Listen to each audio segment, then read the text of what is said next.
기독교에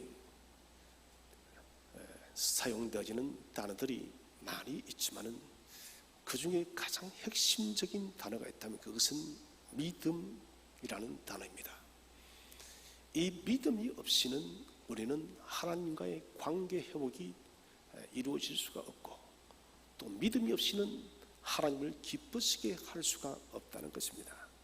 그렇기 때문에 성도들에게 있어서 믿음이라는 것은 매일매일마다 각인시켜야 되는 너무나도 중요한 단어입니다. 마태복음 4장 12절 이후부터 주님께서는 거의 대부분의 사역들을 갈릴리 지역에서 사역을 했습니다. 갈릴리에서 많은 사람들을 가르치고 여러 가지 많은 이적들이 펼쳐졌지만 갈릴리 사람들은 예수님의 사역 앞에 그들은 받아들이지도 않았고 회개하지도 않았습니다. 13장에 보니 심지어 그들은 예수님을 배척하는 일까지도 벌어졌고, 그들의 마음들은 정말 완악했습니다. 예수님께는 이런 상황을 겪고 난 뒤에 15장에 들어서면서 이방 사역을 시작하십니다. 특별히 오늘 읽은 이 본문은 주님께서 이 땅에 오셔서 이방 사역을 최초로 시작한 출발점입니다. 다시 말한다면 두로와 시돈 지역에 주님께서 제일 먼저 가셨다는 것이죠. 두로와 시돈 지역에 가서 다른 집에 한 곳에 머물다가 잠시 나왔더니 한 여인이 주님을 보자 말자 예수님께 내 딸이 흉악히 귀신이 들렸습니다. 내 딸을 고쳐달라고 주님 앞에 요청하는 사건이 지금 벌어졌습니다. 우리는 이 가난한 여인의 이야기를, 설교를 여러 번 들었을 것입니다. 저는 이 설교를 다시 묵상하고 다시 정리를 하면서 또 다른 관점 속에서 이 여인의 믿음을 조명하게 되었습니다. 첫 번째 주제는 이 이방 여인이 가진 믿음의 특징은 무엇일까요? 그 첫 번째는 주님께서 침묵하셔도 자신의 손을 멈추지 않는 믿음을 가졌습니다. 자신은 그렇게 주님 앞에 내 딸이 흉악히 귀신이 들렸다고 예수님 앞에 말씀했지만은 우리 주님은 아무런 말씀을 하지 않으셨어요. 이 여인이 예수님을 부를 때 여러분 어떤 단어를 쓰고 있습니까? 오늘 22절을 보시면은 주 다윗의 자손이요. 여러분 이것은 대단한 말이에요. 이방 여인입니다. 이 사람이 구약의 성경을 알고 그리고 배웠던 적이 거의 없을 것입니다. 그럼에도 불구하고 처음 보는 예수님 앞에 그가 사용한 단어가 주, 큐리오스, 로드, 나의 주인이라는 것입니다. 나의 주인이 되신데 당신은 다윗의 혈통으로 오신 메시아 예수 그리스도란 거죠. 이것은 정말 엄청난 고백이에요. 주님께서 갈릴리에서 많은 사역들을 펼쳤어요. 이제 그가 기사와 하나님 나라의 복음을 전했지만은 어느 누구도 갈릴리 유대인들 중에 단 한 명도 예수님을 향하여 주 다윗의 자손 예수라고 말하는 사람은 아무도 없었습니다. 그런데 오늘 두로와 시돈으로 가는 이 지역에서 낯선 가나안 이방, 이런 가나안이라는 단어를 우리 놓쳐서는 안 됩니다. 왜 그런고? 이 가나안은 악이 관영하여서 하나님께서 그 가나안의 원주민들을 축출시켜버리고 이스라엘이 그 땅을 점령케 한 것이에요. 그렇기 때문에 가나안은 유대인의 원수예요. 바꾸고 말하자면 가나안 사람들은 자신의 본토를 이스라엘 백성들에게 빼앗겼기 때문에 그들의 민족적 감정은 아주 좋지를 않았습니다. 그런데 이 가나안 이방 땅에서 이 한 여인의 입에서 무엇이 합니까? 주 다윗의 자손이요. 주님께서는 아마도 이 고백을 들었을 때 마음이 뭉클했을 것입니다. 저 이방 여인이 어떻게 나를 알고 내 앞에 이런 위대한 신앙 고백을 하느냐라고 주님의 마음은 이미 사실은 움직였습니다. 그런데 주님께서는 침묵하십니다. 주님의 침묵은 외면하는 것이 아닙니다. 나는 몰라, 이게 아닙니다. 여자의 심중을 좀 더 깊이 살피시는 예수님인 것입니다. 다시 말하면 더 큰 믿음, 이 큰 믿음은 메가스의 믿음이랍니다. 100만 배의 믿음, 가장 큰 믿음으로 나아가는 하나의 과정, 테스트의 과정으로서 먼저 주님은 침묵하고 있다는 것이에요.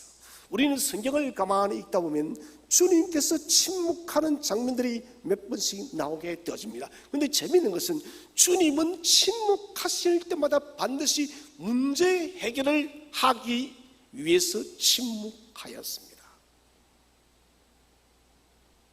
가늠한 여인이 가늠의 현장에서 그대로 잡혀서 유대인들이 끌고 나왔습니다. 그리고 예수님께 말합니다. 예수여, 이 여인을 돌로 쳐 죽여야 됩니까? 어떻게 해야 됩니까?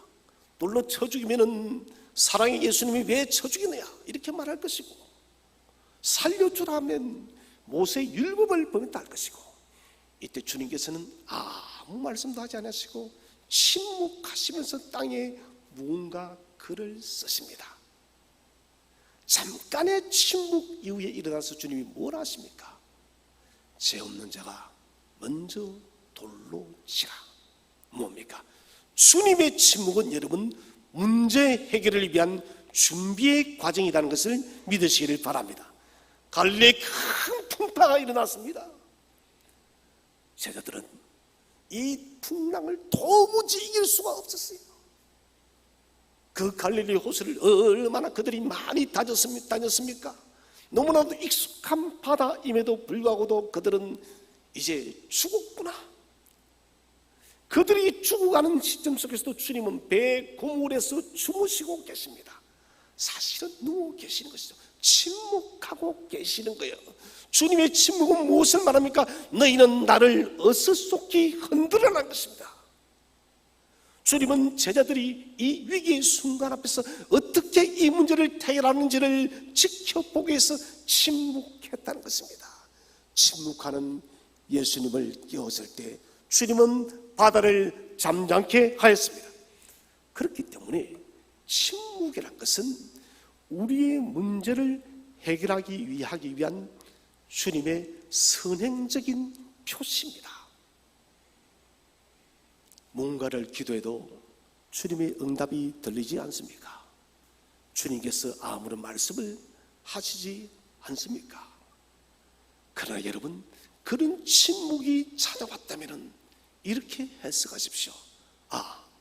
이제 내 인생에 내가 주 앞에 간구해왔던 이 문제가 주님의 놀란 이적과 기적으로 해결되어지는 시간이더라고.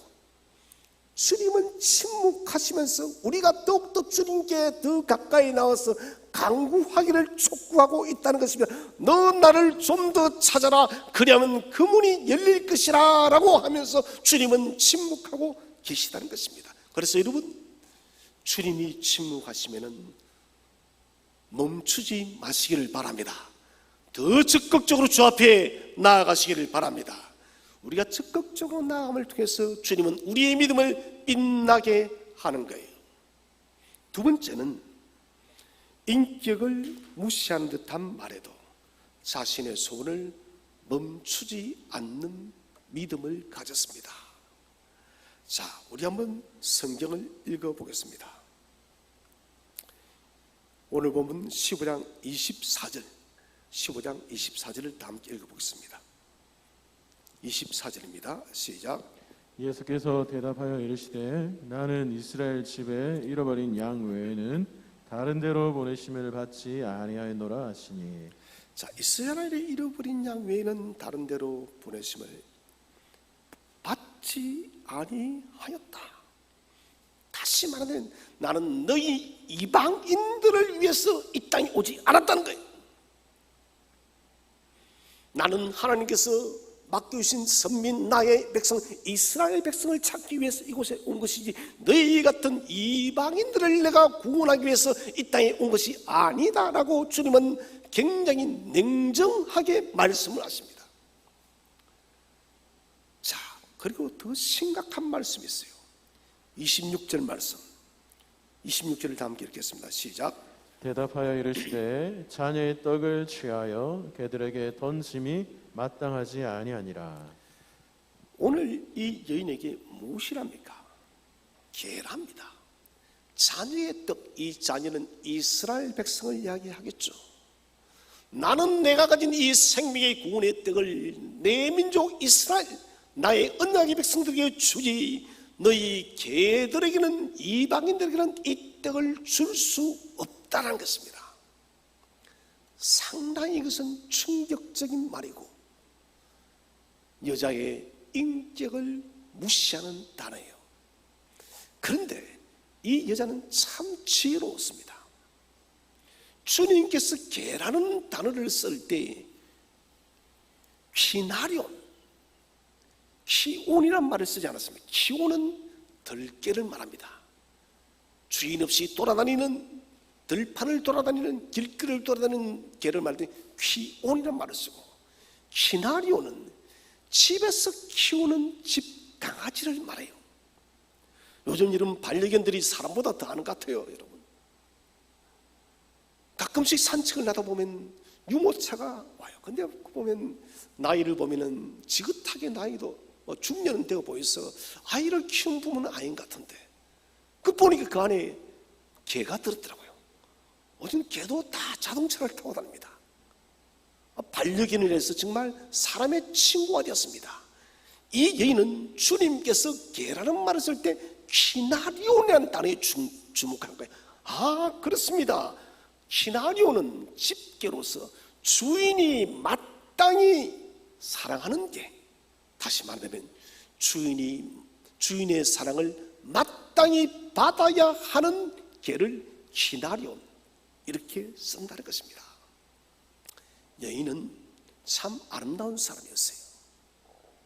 사실 그래도 우리 예수님께서 키나리오라는 말을 썼다 할지라도 온용하신 주님께서 개라는 말을 썼으니 불편할 듯 하지만은 여인은 감사했습니다. 그래, 나는 개인데 주께서 나를 귀로 들개라고 나를 무시하지 않았고 집 강아지 키나리오라고 써줘서 나를 주인상 밑에서 뭔가를 얻어먹을 수 있는 그런 집 강아지로 나를 사용해 주시니 그래서 나는 감사하다는 것이 여인의 고백인 것입니다. 왜 주님께서는 여인에게 자녀의 떡을 취하여서 개들에게 던지는 것이 마땅치 않다라고 이야기를 했을까요? 많은 분들이 이 부분을 주석하면서 여인의 믿음을 테스트하기 위해서, 맞습니다만은 그러나 사실 이것은 그렇게 본질적인 문제가 아니에요. 이 믿음의 테스트는 침묵을 통해서 주님은 그의 믿음을 테스트했습니다. 그러면은 왜 자녀의 떡을 취해서 이방인에게 던지는 것이 마땅치 않다고 말을 했느냐? 이것은 기독교 역사 속에서 너무너무 지금 중요한 사건이 지금 일어나고 있어요.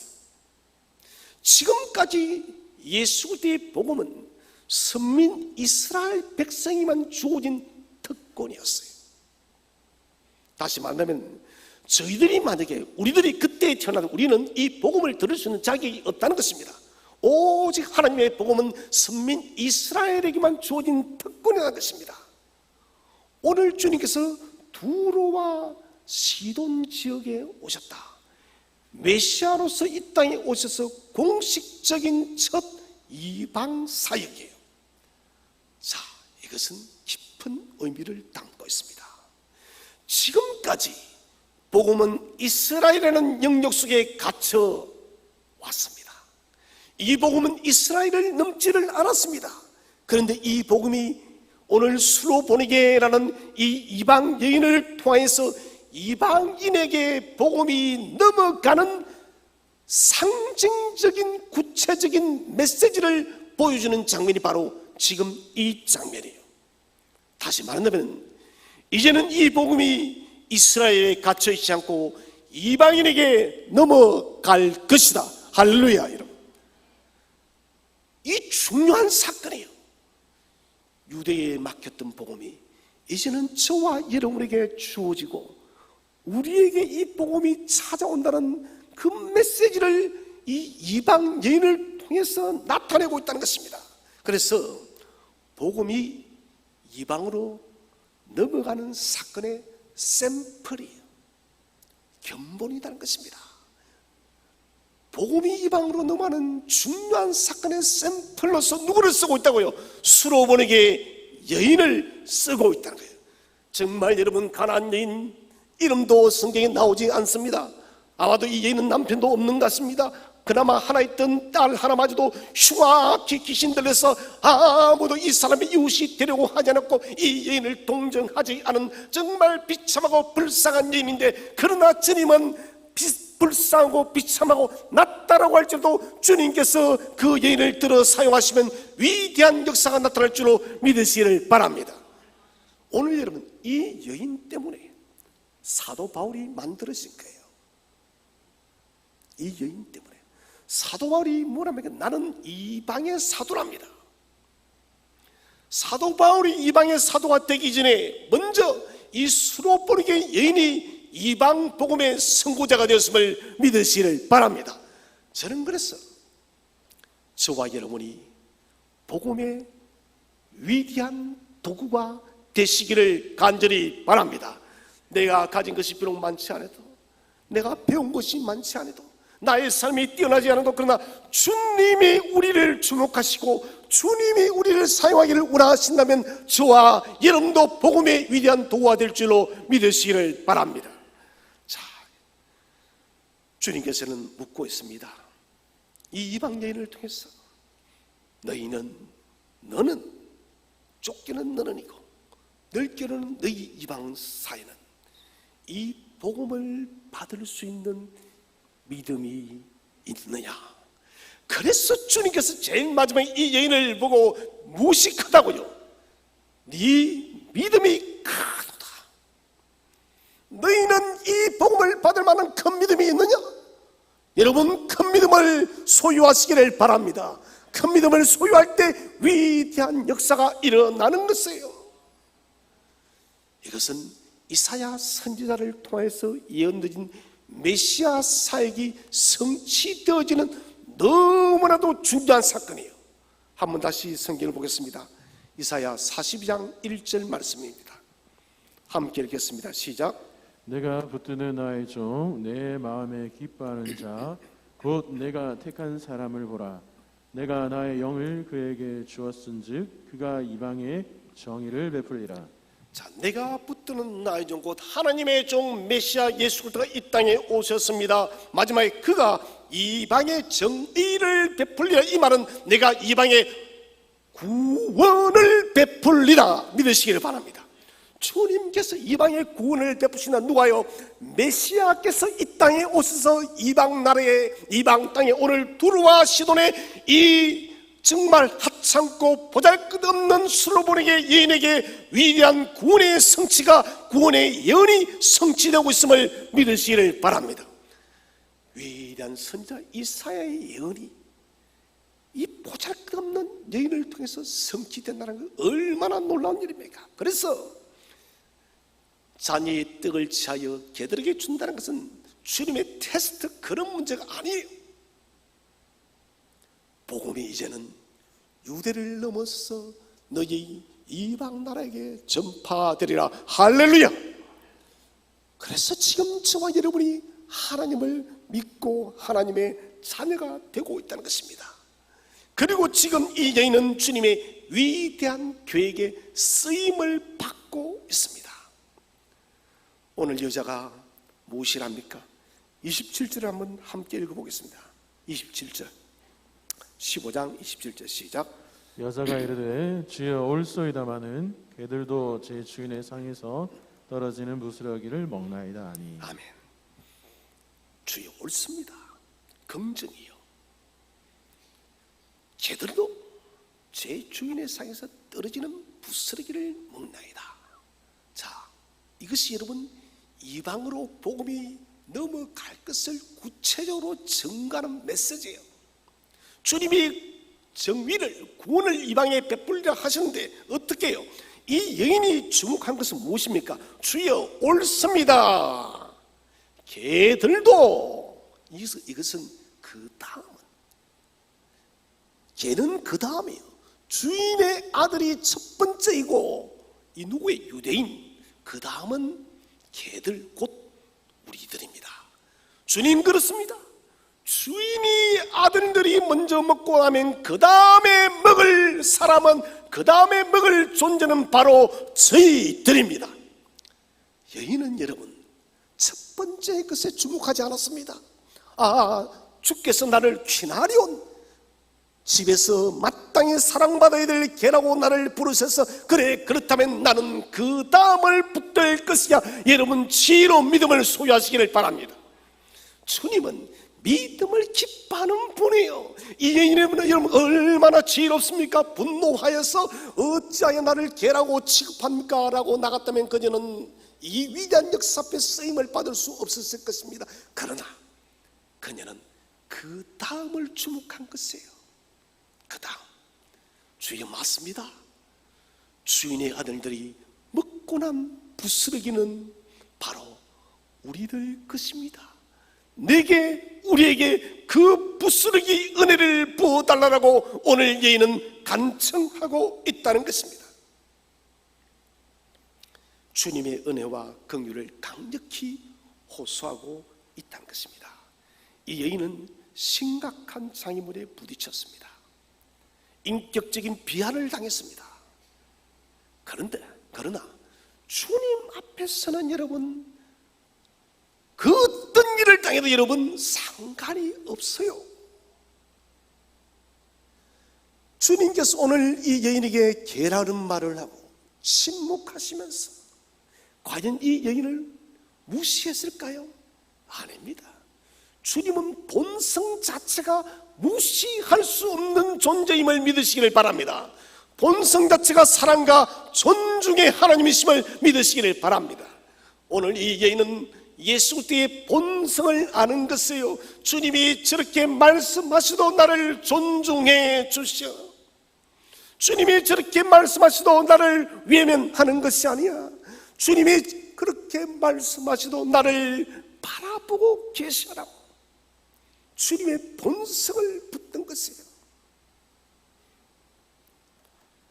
주님의 인격과 본성을 안다는 것은 굉장히 큰 힘입니다. 여러분 죽을 죄를 지어도 예수 그리스도 앞에 엎드리시기를 바랍니다. 왜 그런가? 주님의 본성이 용서하시는 하나님이시기 때문에. 역대하 7장에서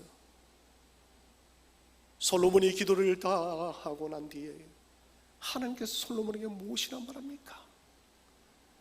내 백성이 겸비하여 내게 얼굴을 구하면, 내게 기도하면 내가 이 땅을 고치리라.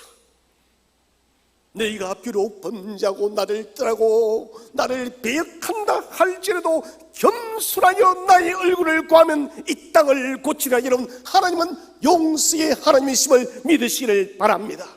그래서 우리가 이런 무슨 일을 만나도, 무슨 일을 범해도, 무슨 일을 당해도 그 문제를 주 앞에 가지고 가시기를 바랍니다. 주님은 자비의 하나님이시며 용서의 하나님이시며 우리의 기도를 듣기를 즐거워하시는 하나님이심을 믿으시기를 바랍니다.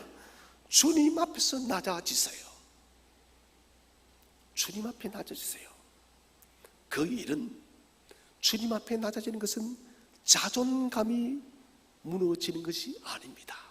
우리의 자존심이 다 내려가는 것이에요. 자존심은 없어도 돼요. 자존감이 높으면 되는 것입니다. 주님 앞에서 높아지면 은혜를 입을 수가 없습니다. 여러분, 우리가 낮아질 때 주님은 도리어 우리를 높여줄 줄로 믿으시기를 바랍니다.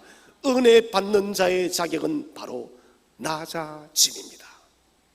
사랑하는 여러분, 이번 한 주간 훈련해 보시기 바랍니다. 낮아짐의 훈련을 해 보십시오. 나는 수로 보니게 여인과 여인이 당했던 일을 혹 내가 당했다 할지라도 주님 앞에 엎드릴 수 있는가? 그럴지라도 나는 주님 앞에 더욱더 기도할 수 있는가? 한번 자신을 훈련해 보시기를 바랍니다. 저와 여러분은 그리스도 앞에서 가장 낮은 자가 되어야 합니다. 둘째 주제는 주님 앞에 엎드린 여인의 자세입니다. 여인의 믿음의 강점이 잘 나타나고 있어요. 주님은 먼저 침묵하였습니다. 내 딸이 흉악히 귀신 들렸습니다. 불쌍히 여겨주세요. 그렇게 큰 소리를 질렀지만은 주님은 침묵했어요. 나는 이스라엘의 잃어버린 양을 찾으러 왔다. 너희 같은 개들에게 줄 떡은 없노라고 장애물이 기다렸지만은 너희는 넘고 또 넘었습니다. 자, 이런 여인의 자세는 첫 번째는 예수 그리스도를 자신의 주로 인정하는 자세입니다. 주님은 여인이 주님에 대한 말씀이 점점 강도가 심해집니다. 결국 몸을 찬 듯한 그 말이 여인의 인격까지 무시하는 개라는 말까지 나왔습니다. 그런데 여인은 뭐랍니까? 오히려 올소이다, 긍정합니다. 주님 맞습니다. 저희는 개입니다. 실제로 유대인들은 이방 사람을 개라고 취급을 했거든요. 당신이 나를 개라고 말해도 괜찮습니다. 나는 당신 주인상 밑에서 있는 집개이기 때문에 나는 집개만 되어도 가지만 되어도 나는 만족합니다. 여러분, 얼마나 믿음지향적이고 긍정 소방적인 자세예요.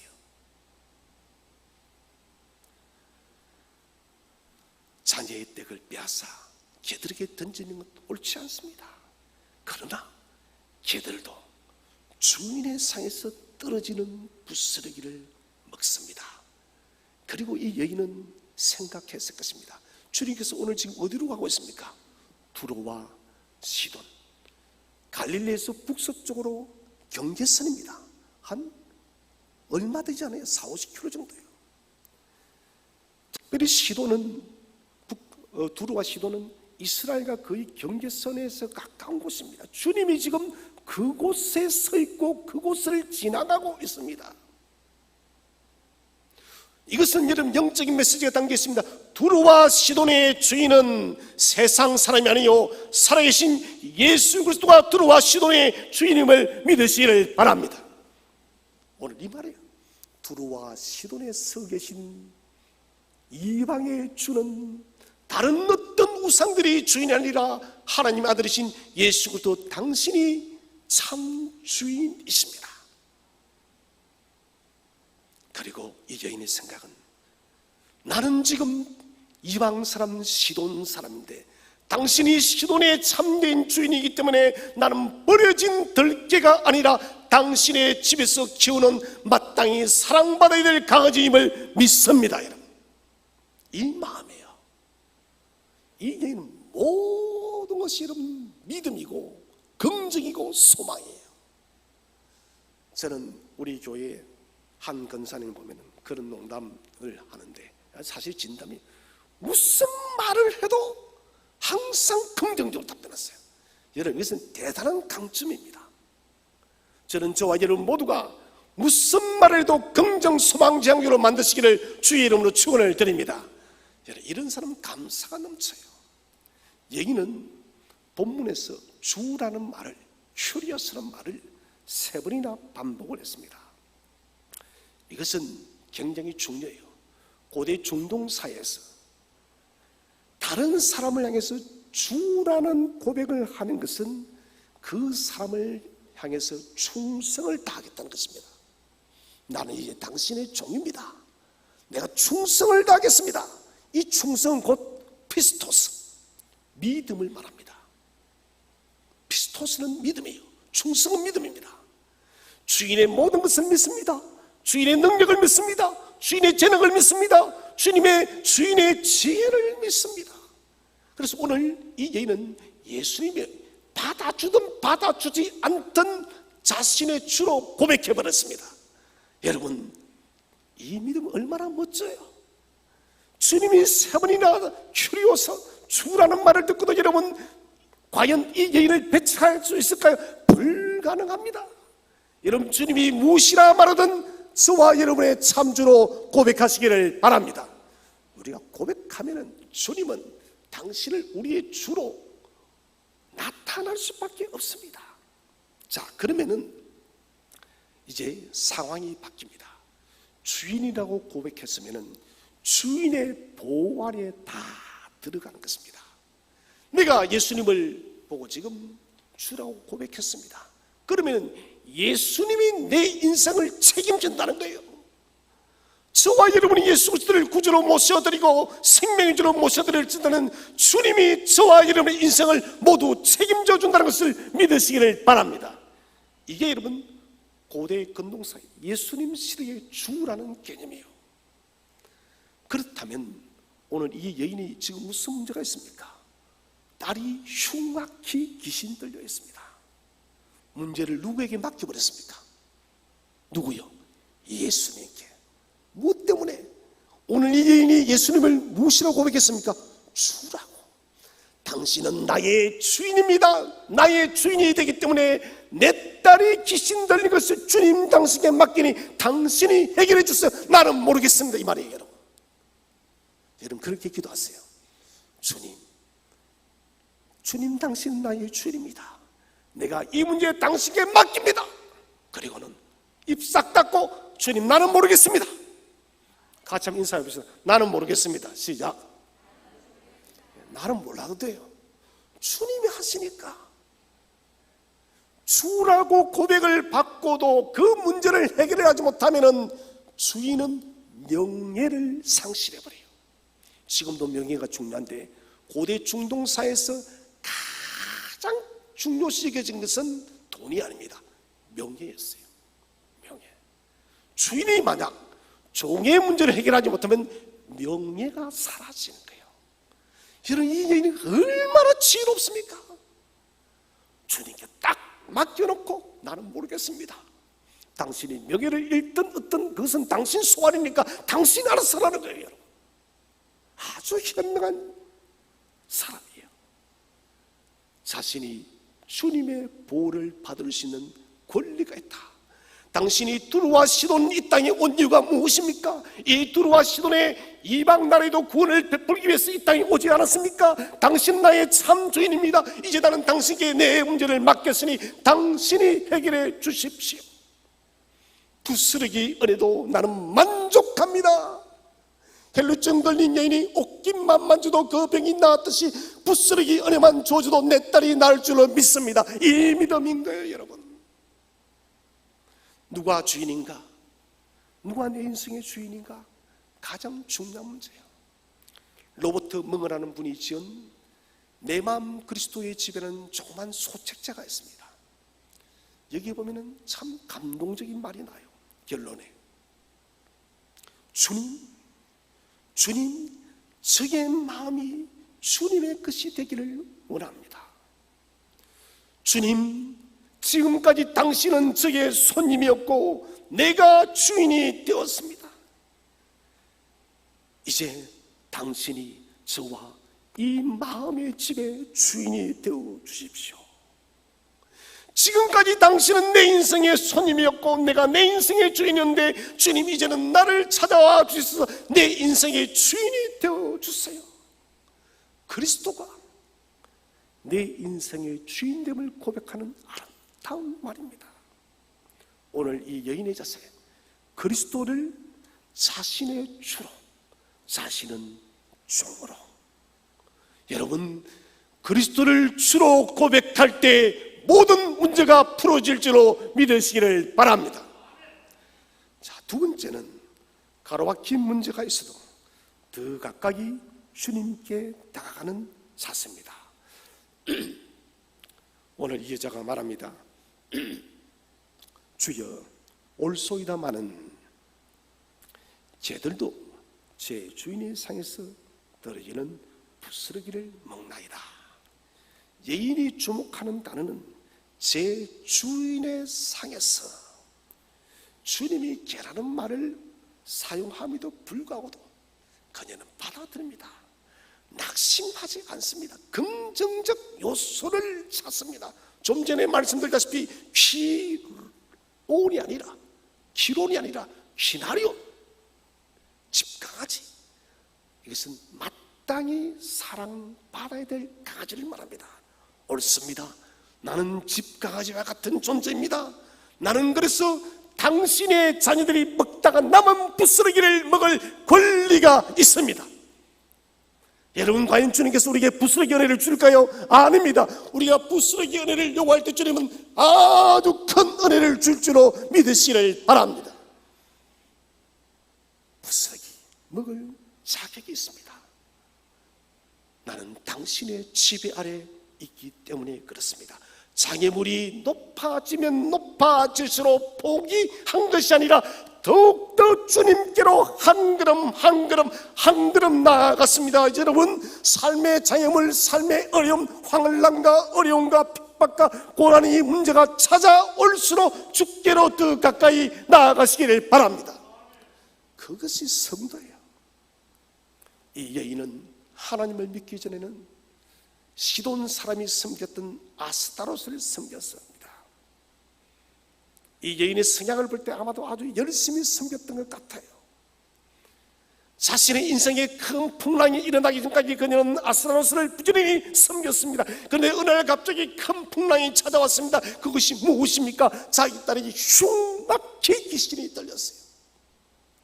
흉악히 귀신이 들렸다는 것은 사람을 죽일 수도 있다는 거예요. 그저께 뉴스를 보니까 한 아가씨가 부모를 죽였어요. 그래서 경찰이 조사를 하니까 왜 죽느냐는 게 귀신이 죽이라는 거예요. 귀신은 그런 일을 하는 거예요. 귀신은 가정을 깨뜨리기도 하고 귀신은 인간을 부수게 하는 거예요. 여러분, 오늘 이 가난한 여인이 내 딸이 흉악히 귀신이 들렸다는 것은 심각하다는 거예요. 자신의 인생에 큰 풍랑이 찾아왔습니다. 그런데 그렇게 믿었던 아스다롯이, 그렇게 섬겼던 우상이, 그렇게 모셔왔던 신이 아무런 힘이 없습니다. 여러분, 조상 아무리 섬겨도 답 없어요. 절간에 가서 여러분 절 수만 번 내도 답 없어요. 그 모든 것들은 다 죽은 우상들이라는 것을 믿으시기를 바랍니다. 이 여인은 비로소 깨달았습니다.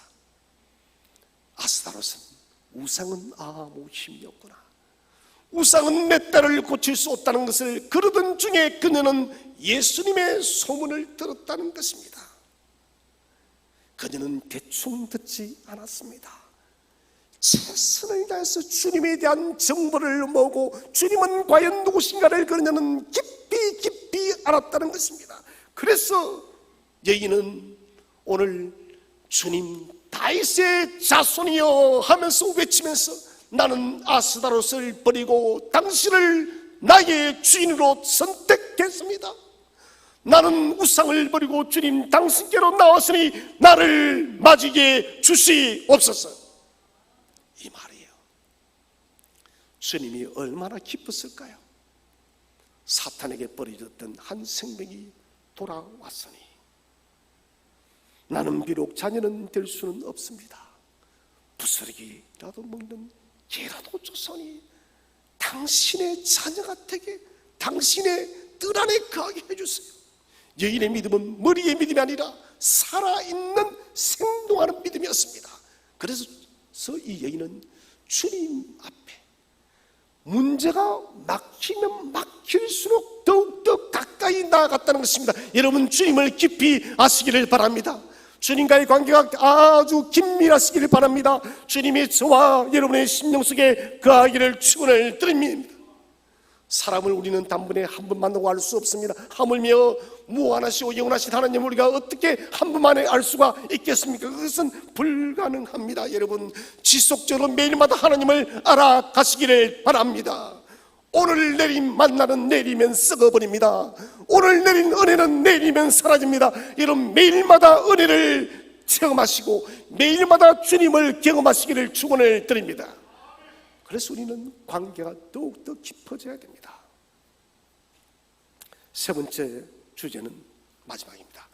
가난한 여인의 간구한 믿음이 만든 결과입니다.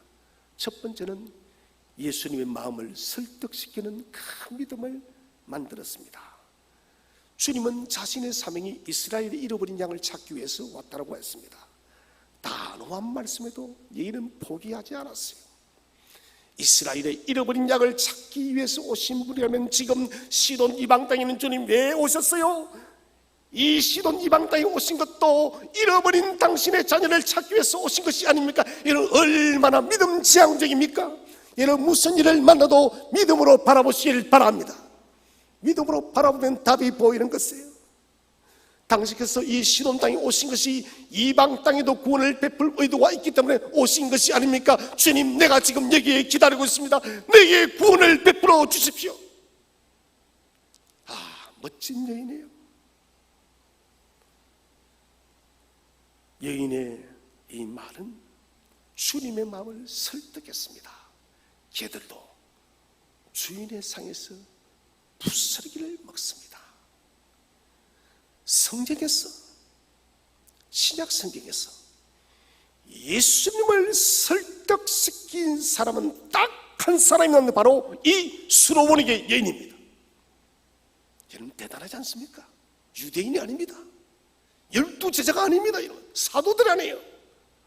오늘 예수님을 처음 만난 낯선 이방 가나안 여인 수로보니게, 페니키아인 이방 여인, 버려진 이 여인이 최초로 주님의 마음을 설득시킨 여인이에요. 그 힘은 뭘까요? 바로 믿음이에요. 큰 믿음. 자신을 끝까지 낮춥니다. 포기하지 않습니다. 그리고 하나님의 은혜를 바랍니다. 하나님 내게 은혜를 내려달라고. 여러분, 하나님은 결정했다 할지라도 예외를 항상 두십니다. 그 예외의 기준이 뭐냐? 바로 믿음이에요. 하나님은 여리고를 가난을 정복할 때, 여리고를 정복할 때 모든 여리고 거민들을 다 죽이려 했습니다. 그런데 예외가 있었습니다. 누구 집은 살려두었나요? 희생 라합집의 집은 살려두었습니다. 무엇 때문에? 라합의 믿음 때문에. 여러분, 믿음으로 주님을 설득하시기를 바랍니다. 믿음은 주님을 가장 설득하기에 좋은 우리의 강력한 도구라는 것입니다. 설득하는 가장 강력한 힘은 바로 진실한 믿음이에요. 주님의 마음을 움직이는 것은 논리적이고 지식적인 말이 아닙니다. 진정성이 담긴 진실한 마음으로, 진실한 믿음으로 그리스도를 바라볼 때 여러분, 그 믿음이 주님의 마음을 설득할 수 있음을 확신하시기를 바랍니다. 두 번째는 자신이 요청하던 문제에 대해서 해결을 받았습니다. 주님께서는 여인의 믿음을 큰 믿음이라 했습니다. 메가스입니다. 100만 배면 이것은 최고의 믿음이에요. 백부장에게 말했던 그 똑같은 메가스의 믿음. 그리고 이제 무엇이나 하십니까? 자, 우리 28절 말씀을 다 함께 읽어보겠습니다. 28절 말씀 시작. 이에 예수께서 대답하여 이르시되 여자여, 내 믿음이 크도다. 내 소원대로 되리라 하시니 그때로부터 그의 딸이 나으니라. 아멘. 내 믿음이 크도다. 내 소원대로 되리니 그때로부터 그의 딸이 나으니라. 마가는 7장 29절에서 예수께서 이 말을 하였으니 돌아가라, 귀신이 내 딸에게서 나갔느니라. 그의 딸이 침상에 고요히 누워 있었다고 마가는 기록을 하고 있습니다. 귀신이 내 딸에게서 나갔다. 할렐루야. 여러분, 문제가 해결되진 거예요. 큰 믿음은 주님을 영화롭게 할 줄로 믿으시길 바랍니다. 저는 저와 여러분이 큰 믿음을 소유하시기를 바랍니다. 주님의 기쁨이 무엇일까요? 그것은 다른 것이 아니에요. 우리의 11조, 우리의 봉사, 헌신 중요합니다만 이것보다 주님이 원하시는 것이 뭘까요? 그것은 주님에 대한 큰 믿음이에요. 믿음이 주님을 영화롭게 할 줄로 믿으시기를 바랍니다. 좋은 믿음은 좋은 열매를 맺는 것이에요. 오늘 이 믿음이 좋은 믿음이었기 때문에 딸이 낳았음을 믿으시기를 바랍니다. 그리고 네 손대로 되리라, 이 말씀도 신약에서 딱 한 번 놉니다. 오늘 수로보리 여인은 정말 복이 터진 거예요. 내 손대로 되리라, 이 대단한 말씀이에요. 단 한 번도 주님께서는 이런 말씀을 한 적이 없습니다. 그런데 이 여인에게는 네 손대로 되리라, 정권적 위임장을 주는 거예요. 너 마음대로 하라는 거예요. 그 전제가 무엇이 됐습니까? 이 믿음을 주님께서 인정하셨기 때문에 너 마음대로 해라. 여러분, 이것보다 복된 말이 어디 있습니까? 믿음이란 이 큰 무기 앞에 주님이 항복하는 듯한 모습이 바로 이 말이에요. 여러분, 주님이 우리에게, 죄송합니다, 항복하는 모습이 바로 이 믿음이에요. 그래서 야곱의 씨름은 믿음의 기도입니다. 믿음으로 기도하면서 씨름하기 때문에 하나님이 야곱 앞에 항복해 준 거예요. 오늘 이 여인도 믿음의 그 기도가, 믿음의 강구가 주님을 항복해 하는 역사를 만들어 내었다는 것입니다. 내 딸에게서 귀신이 나가는 것, 이거 너의 믿음으로 인해서 만들어졌다. 여인의 믿음을 최고로 높여 빛내어주며, 그리고는 이제는 오늘 이방 여인에게 복음이 전해졌듯이 앞으로 이 복음은 유대를 넘어서 온 열방으로 전해질 것을 이 여인을 들어서 주님은 사용하고 있습니다. 사랑하는 성도 여러분, 믿음은 생명입니다. 어떤 믿음을 가져야 될까요? 저는 저와 여러분이 큰 믿음을 소유하시기를 바랍니다. 주님의 마음을 감동하고 주님을 설득시킬 수 있는 큰 믿음을 가져서 이 시대와 이 역사와 수많은 문제 앞에서 큰 믿음으로 우리의 삶의 문제를 돌파해 나가는 저와 여러분 되시기를 주의 이름으로 축원드립니다.